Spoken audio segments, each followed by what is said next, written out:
The most powerful man in the room is usually the one you know the least about. I used to vent about work to anyone who'd listen. Frustrations, plans, half-formed complaints about my boss. One of those complaints made its way back to him within a week. I never found out who repeated it, and it didn't matter. The damage was already done, and I learned this the hard way. Today I'm giving you 5 psychological reasons the most powerful men you know say less than everyone around them. And number 3 is the reason most men never even consider, because it has nothing to do with secrecy at all. I've said things in anger I would have given anything to unsay 5 minutes later. The damage was already out in the world, repeating itself in someone else's memory of me permanently. Powerful men learn this lesson once, hard, and it changes how fast they open their minds for the rest of their lives. Seneca captured the exact regret that follows careless speech. Asterisk, when I think over what I have said, I envy the mute. Asterisk in plain English.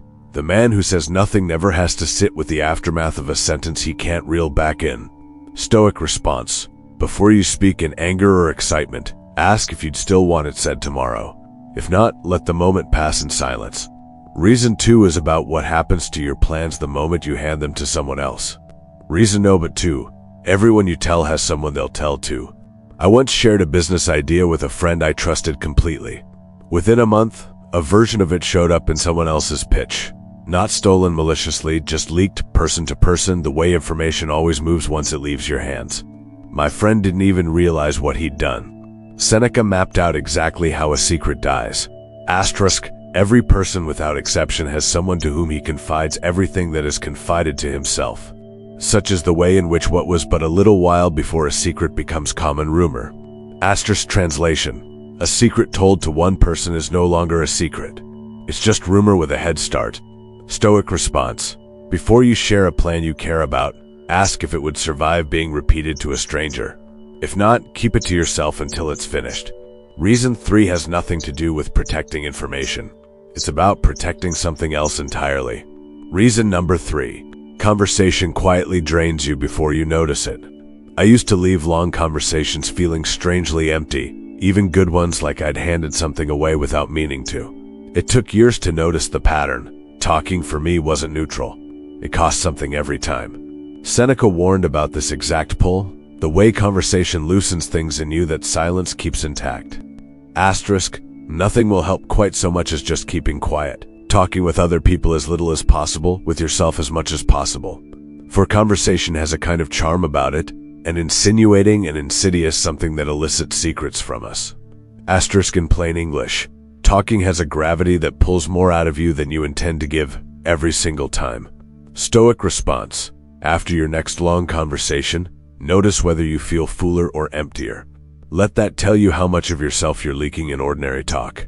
Reason 4 is about why powerful men don't feel the need to defend themselves out loud. Reason number 4. They don't need words to defend their character. I used to over-explain every decision, worried someone might misread my intentions if I didn't get ahead of it first. Powerful men rarely bother. Their actions have already made the case, so the explanation feels unnecessary even when they're misunderstood.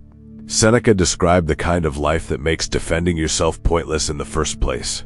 Asterisk. You should live in such a way that there is nothing which you could not as easily tell your enemy as keep to yourself. Asterisk translation. When nothing you do needs hiding, you stop needing words to protect your reputation. The life itself is the defense. Stoic response. The next time you feel the urge to over-explain a decision, sit with the discomfort of staying quiet instead. Let your actions carry the weight. The last reason is about what happens the moment something actually provokes them. Reason number 5.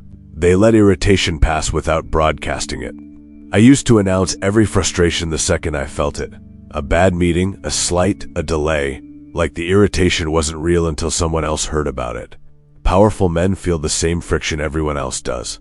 They just don't hand it a microphone. Seneca gave the exact mechanism behind this restraint. Asterisk, nothing is burdensome if taken lightly.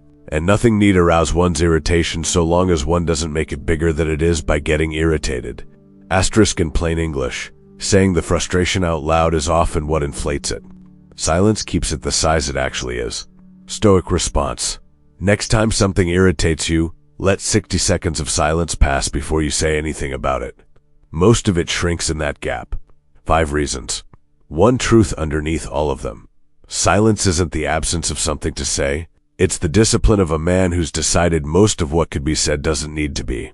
Comment silent if you saw yourself in at least one of these. And watch this next. 5 psychological reasons nice men are never desired. The Stoic shadow. Get rich. Stay silent.